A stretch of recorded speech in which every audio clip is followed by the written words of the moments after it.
ربع النهائي الأحد القادم بكابيندا. وتحسبا لهذه المباراة شرع اليوم منتخبنا في أول حصة تدريبية في أجواء تطبعها العزيمة والإصرار على تحقيق الانتصار. موفد التلفزيون إلى لواندا، محمد جمال. في أجواء نفسية ممتازة عادت عناصر المنتخب الوطني إلى الاستعداد والتحضير لمواجهة كوت ديفوار في الدور الثاني، وأمام ربح سعدان الوقت الكافي لذلك. يعني في البداية كان عندنا سيكل تاع يعني من مباراة مالاوي مع مباراة مالي كانت عندنا سيكل تاع يومين فقط، ومن بعد مرينا من مالي إلى أنغولا ب3 أيام، ودرك عندنا 6 أيام. 6 أيام أكيد باللي تبان باللي طويلة ولكن ممتازة لنا احنا.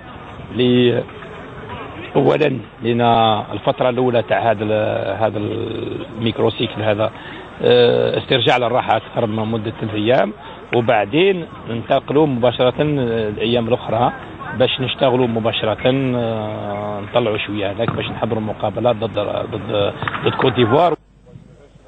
روح التفاؤل بالعوده الى الاداء والاقناع تجعلنا نطمئن على أحوال المنتخب الوطني، حتى ولو كان المنافس من العيار الثقيل يقوده مهاجم اسمه دروغبا.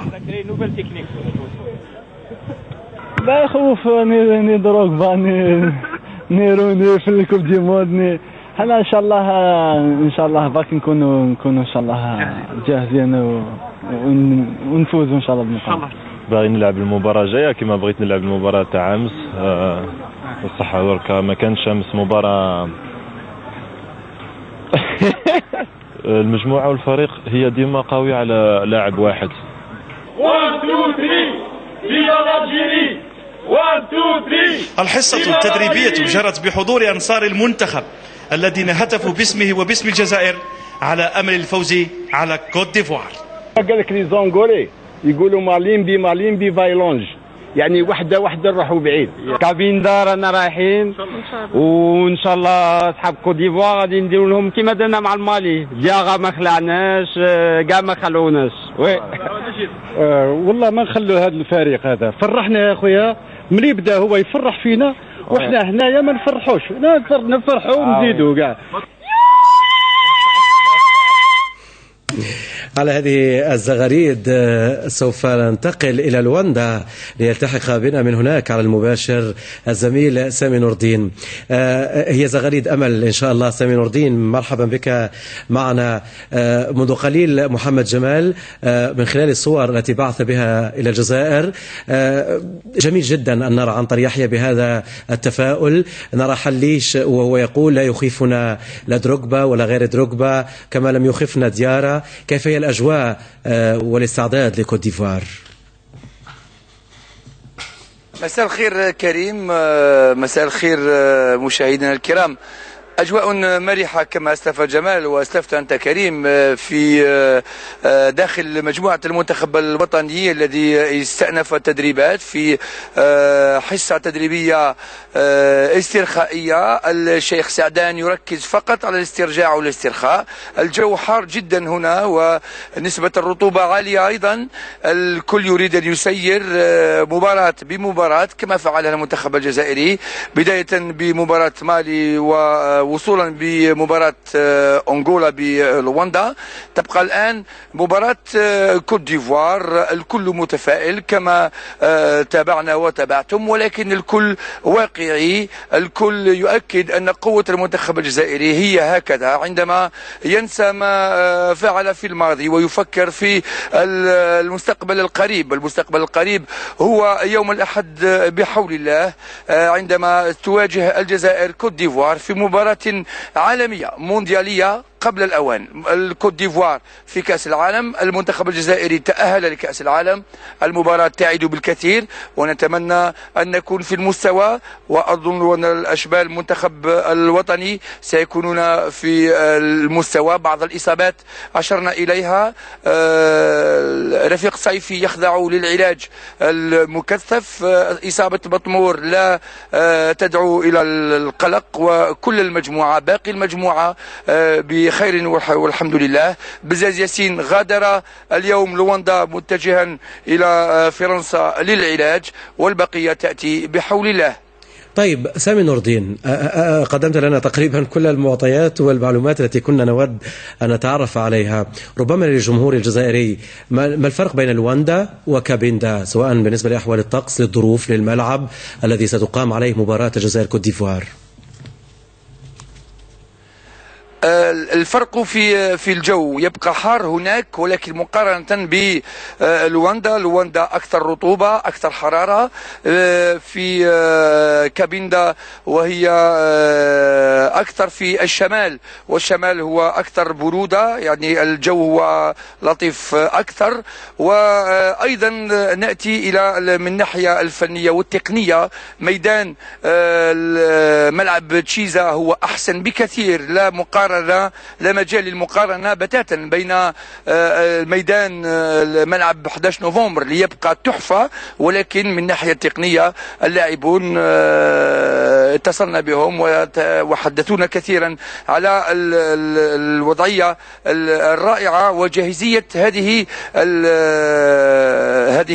هذا الميدان لأداء فني راق بالنسبة للنخبة الوطنية. طيب في الأخير سوف لن نتعبك كثيرا مع هذه الحرارة والرطوبة، سامي نور الدين، هل وصلت هذه الأصداء الجميلة للفرحة عبر وطننا إلى اللاعبين، عبرك أنت وعبر كل الزملاء من فريق التلفزيون؟ هل يعلم طاقم المنتخب الوطني بهذه الفرحة الكبيرة بعد تأهل المنتخب؟ تماما الثقة كانت كبيرة جدا في بأن الشارع الجزائري كان يتابع عن قرب كل ما فعله ويفعله الخضر هنا بلواندا. العثرة كانت المباراة الأولى كانت عثرة، الكل نسي تلك المباراة التي لا نريد أن نتكلم عنها كثيرا. الكل عرف وعلم أن المنتخب الجزائري كان خارج الإطار في تلك المباراة، ولكن الكل كان يعلم أن المنتخب الجزائري له جاهزية، له إمكانيات، له قدرات خارقة في بعض الأحيان أبهرت الجميع. حتى التقنيين هنا من أكبر النوادي يمدحون كثيرا المنتخب الوطني الذي يبقى بسيطا في تفكيره ويسير مباراة بمباراة. كل شيء وصل إلى هنا، حتى نحن وصلتنا الأخبار السعيدة أن الشارع الجزائري يبقى دائما يتتبع كل كبيرة وصغيرة ما يفعله المنتخب الجزائري، وطبعا هذا أسعدنا كثيرا وأسعد الناخب الوطني ربح سعدان وأيضا كل الطاقم الفني وخاصة اللاعبين. سامي، أعتقد أن حليش يحضر مفاجأة لدروغبا، هل تعتقد معي ذلك؟ وكان مستعد لملاقاته بقوة. أنا متأكد أن حليش هو الآن في صعود مستمر، يعني في تحسن مستمر، ومستواه قد ربما يترك الجميع في بهتان، لأنه من مباراة إلى أخرى يتحسن كثيرا، والكل يتكلم عنه في أكبر النوادي الأوروبية، بالإضافة إلى يبدأ، بالإضافة إلى أيضا إلى بالحاج. حليش سيكون في المستوى. إذا كان مشكل كوت ديفوار هو دروغبا، فلننسى من الآن أن للجزائر مشكل مع كوت ديفوار.